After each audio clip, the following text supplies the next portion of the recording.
வணக்கம். Dev government discussion. சரி, ஒரு ராஜாவாக நான் சொல்கிறது தெளிவாக நிதானமாக பொறுமையாக கேட்டுக்குங்க. கவர்மெண்ட் அப்படின்றது ஆங்கில வார்த்தை. தமிழில் அரசாங்கம் அப்படின்னு சொல்லுவாங்க, ராஜாங்கம் அப்படின்னு சொல்லுவாங்க. அப்படின்றப்போ அது ஒரு அலுவலகம். அந்த அலுவலகத்தில் ஒரு சேவை இருக்குது. அந்த சேவையை பயன்பெறவங்க மக்கள் அப்படின்றப்போ, ஒரு கம்பெனி அப்படின்றப்போ கஸ்டமர் அப்படின்னு அர்த்தம் என்பதான ஒரு உளவியல் வார்த்தை. சரி, முதலாவது இன்கம். கவர்மெண்ட் கஜானாவில் காசு சேர்த்தணும். அதுக்கு என்னென்ன தீர்வு இருக்குது அப்படின்னா, ஆர்டிஓ ஆஃபீஸை சரிப்படுத்தணும், அதாவது வசதி அதிகப்படுத்தணும். ஒரு நாளைக்கு நிறையா தொகை சம்பாதிக்கக்கூடிய ஒரு இடம், ஆனாலும் வசதி நிறையா இருந்தால் தான் தோதாகும். அதனால் நிறையா டெக்னாலஜி பயன்படுத்தலாம். ஒரு நல்ல ஒரு நிலத்தில் ஆர்டிஓ ஆஃபீஸ் அமைக்கலாம். நல்ல ஒரு போக்குவரத்துக்கு சரியான ஒரு இடமாகவும், நல்ல ஒரு வசதியாக இருக்கக்கூடிய ஒரு இடத்துல ஆர்டிஓ ஆஃபீஸ் அமைக்கிறப்போ நமக்கு நிறையா தொகை கிடைக்கும். அடுத்து சுங்கச்சாவடி. அந்த பகுதிகளில் ஓரளவு வசதி ஏற்படுத்தணும். அதனால் ஒரு சரியான தொகை கிடைக்கும். ஓரளவு எல்லா வசதியுமே தோதாகிறப்போ, வருமானமும் அதிகமாகிறப்போ நமக்கு டேக்ஸ் அதிகமாகும். அதனால் ஒன்றும் தெரிவிக்காது. அதனால் வசதி மட்டும் இப்போதைக்கு தரமாக ஏற்படுத்தணும். அடுத்து துறைமுகம். துறைமுகமானது அந்த நாட்டோட அரசாங்கத்தால் நிர்வகிக்கக்கூடிய ஒரு பகுதி. ஏன் அப்படின்னா, மற்ற நாடுகள் எல்லாமே போர் செய்கிறதுக்கான நிறையா சூழ்நிலை உள்ள கடல் பகுதி. அதனால் காவல்துறையும் இராணுவமும் பாதுகாக்கப்படணும். அதே சமயத்தில் அரசாங்கம் சார்பாக படகுகளை பயன்படுத்துகிறப்போ ஒரு தொகை கிடைக்கும். அரசாங்கமே ஓரளவு தோது பார்க்கணும்.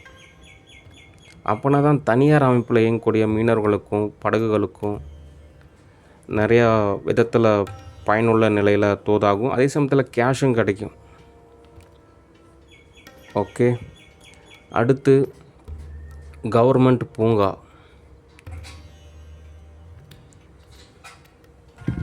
நிறைய இடங்களில் கவர்மெண்ட் பூங்கா இருக்குது. ஆனால் பராமரிப்பு, நிதிநிலை, பாதுகாப்பு அப்படின்லாம் எதுவுமே தோதாகலை. எல்லாமே பாழடைஞ்சு தான் இருக்குது. அதனால் கவர்மெண்ட்டு பூங்காவை சீரமைக்கணும். அதுக்கு ஒரு கட்டணம் கூட வசூலிக்கலாம். ஓரளவு நல்ல ஒரு தரமான ஒரு கவர்மெண்ட் இருந்துச்சு அப்படின்னா அங்கே நிறையா ஸ்டால் அமைக்கலாம், நிறையா கடைகள் அமைக்கலாம். அந்த கடைகளில் வரக்கூடிய வாடகையை நம்ம வாங்கிக்கலாம். கவர்மெண்ட்டு சார்பாக இயங்கக்கூடிய பூங்கா அது ஆல்ரெடி இருந்த திட்டம் தான். ஆனாலும் அதை யாரும் அவ்வளோவா பயன்படுத்துறதில்லை. ஆனாலும் கவர்மெண்ட் பூங்கா அப்படின்றது மிகவும் அவசியம். ஏன்னா ஓரளவு எஜுகேட்டட் பர்சன்ஸ்லாம் இருக்கிறப்போ ஒரு இடத்துல சந்திக்கணும். நிறைய இடத்துல தோதாகாது. அதனால் கவர்மெண்ட் பூங்கா அப்படின்றது மிகவும் அவசியம். ஓரளவு தொகை கிடைக்கும். சரி, அடுத்து ஓரளவு கஜானாவில் தொகை சேர்ந்ததுக்கப்புறம் என்னென்ன நலத்திட்டம் இருக்குது அப்படின்னா, முதலாவது என்னென்னா இலவசம் அப்படின்றத நான் சொல்லிடுறேன். ஓகே. கவர்மெண்ட்டு சார்பாக இலவசம் அப்படின்ற கான்செப்டில் ஸ்கூலை பொறுத்த வரைக்கும் 1ஆம் கிளாஸ்லேருந்து 12ஆம் கிளாஸ் வரைக்கும் படிக்கக்கூடிய கவர்மெண்ட் பள்ளிக்கூடத்தில் படிக்கக்கூடிய நபர்களுக்கு எல்லாமே சீருடை தேவைப்படுற நபர்களுக்கு வழங்கப்படும் இலவசமாக. அடுத்து காலணி தேவைப்படைய நபர்களுக்கு இலவசமாக வழங்கப்படும். அடுத்து காலை மற்றும் மதியம் உணவு வழங்கப்படும்.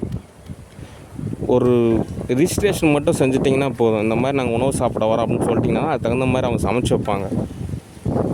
அடுத்து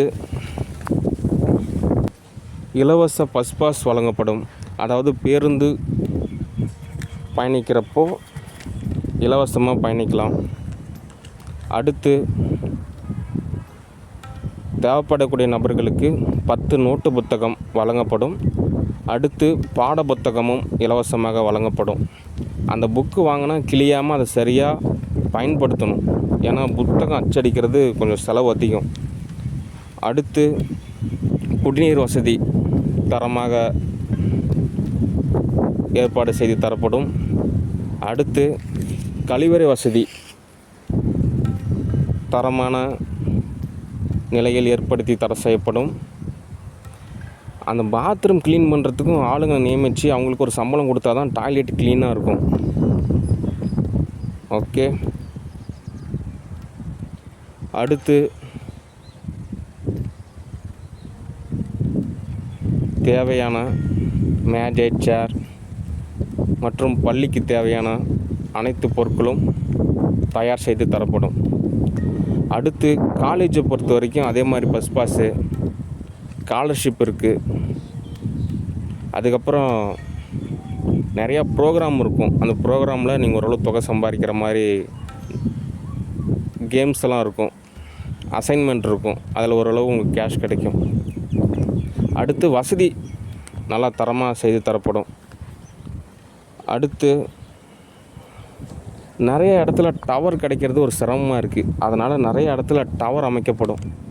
ஏன் அப்படின்னா நம்மளுடைய சிஸ்டமே ஆன்லைன் சிஸ்டமாக இருக்குது. அதனால் பாதுகாப்பு மிகவும் தேவைப்படுது. அதனால் எல்லா இடத்துலையுமே டவர் கிடைக்கணும்.